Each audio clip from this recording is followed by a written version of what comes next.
নমস্কার, আমি বাপন। আপনারা দেখছেন আমাদের channel the aim of success. আজকে আমরা ত্রিপুরা টেট 1 এবং টেট 2 একটি খুব ইম্পর্টেন্ট বিষয়, যেটা স্কিনারের তত্ত্ব। আপনারা যারা ত্রিপুরা টেট 1 এবং টেট 2 পরীক্ষা দেবেন, আপনারা এই ভিডিওটি অবশ্যই দেখে রাখবেন। আমরা দেখেন এখানে স্কিনারের সম্পূর্ণ নাম আছে বোরহাস ফ্রেডরিক স্কিনার। উনি একজন আমেরিকান সাইকোলজিস্ট। নিচে ওনার সবগুলি তত্ত্ব সম্পর্কে দেওয়া আছে। আমরা এক একটি তত্ত্ব আলোচনা করব। প্রথমে এখানে আছে ওনার যে মেন থিওরিটা, অপারেন্ট কন্ডিশনিং থিওরি, যার আরও একটি নাম আছে, এটা হচ্ছে ইনস্ট্রুমেন্টাল কন্ডিশনিং, মানে যান্ত্রিক অনুবর্তন। তাহলে আমরা যদি কোশ্চেন এসে থাকে যে অপারেন্ট কন্ডিশনিং এর অপর নাম কি, তাহলে আপনারা অবশ্যই এটা আনসার করবেন, ইনস্ট্রুমেন্টাল কন্ডিশনিং। তারপরে দ্বিতীয় যে ইম্পর্টেন্ট তত্ত্বটা আছে সেটা হচ্ছে রেইনফোর্সমেন্ট থিওরি। রেইনফোর্সমেন্টের বাংলা হচ্ছে শক্তিদায়ী উদ্দীপক। রেইনফোর্সমেন্ট মানে শিশুরারে প্রশংসা করা, উৎসাহিত করা, ভেরি গুড, গুড এক্সেট্রা। এভাবে আমরা শিশুরাকে উৎসাহিত করতে পারি। এখানে ব্র্যাকেটে দেওয়া আছে প্রশংসা করা। এই রেইনফোর্সমেন্ট সম্পর্কে আমি পরবর্তী ভিডিওতে খুব ডিটেলসে আলোচনা করব। তারপরে আছে 3 নম্বর থিওরি, RS থিওরি।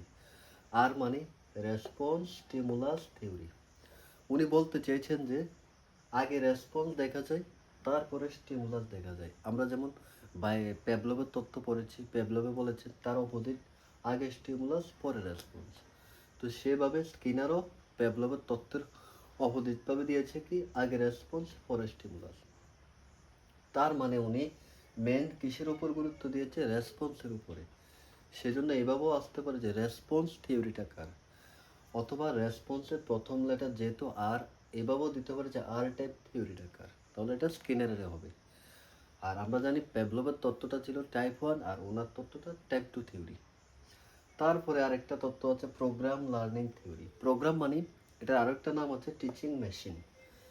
আমরা বর্তমান শিক্ষা ব্যবস্থা চাইল্ড সেন্ট্রিক এডুকেশন, এখানে একটা পয়েন্ট আছে কল, CALL। আপনারা জানেন কলের পুরো নাম, তবে আমি বলে দিচ্ছি, কম্পিউটার অ্যাসিস্টেড ল্যাঙ্গুয়েজ লার্নিং। মানে এখানে শিক্ষক ছাড়াই শিক্ষার্থীরা কম্পিউটারের মাধ্যমে শিখতে পারে। তো এই প্রোগ্রাম লার্নিংয়ের মানে হচ্ছে যে শিক্ষক ছাড়াই কম্পিউটারের মাধ্যমে বিভিন্ন টেকনোলজির মাধ্যমে শেখা। আর ওনার সর্বশেষ থিওরি আছে চেইনিং থিওরি। এটা খুব ভালো একটা থিওরি, ইন্টারেস্টিং আছে এটা। যেমন এখানে আছে জটিল কাজকে ছোট ছোট ধাপে ভেঙে করা। চেইনিং মানে আমরা জানি যে সুশৃঙ্খল বা শৃঙ্খলা। তার মানে কোনো একটা জটিল কাজকে আমরা ছোট ছোট ধাপে ভেঙে বোঝাকে আমরা বলে চেইনিং থিওরি। যেমন একটা উদাহরণ যদি আমরা দিই, শিশুরা প্রথমে ব্রাশ করতে জানে না, তাদেরকে শেখাতে হবে যে প্রথমে ব্রাশের মধ্যে টুথপেস্ট লাগাতে হবে, পেস্ট লাগাতে হবে, তারপর ওই পেস্টকে ব্রাশ দিয়ে ধরে দাঁত মাজতে হবে।